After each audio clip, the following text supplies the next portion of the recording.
Here's how to play exercise 6 with the right hand. So we're placing our 4 fingers down, E to A, and then when we get to the 5th note, we're going to put our 4th finger underneath and add the B.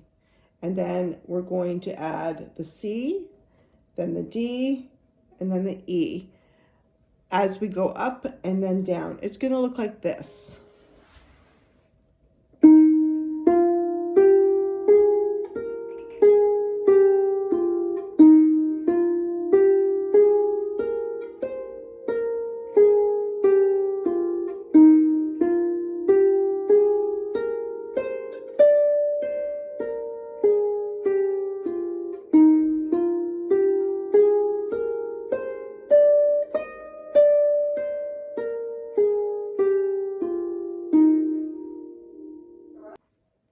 All right, and here are both hands together.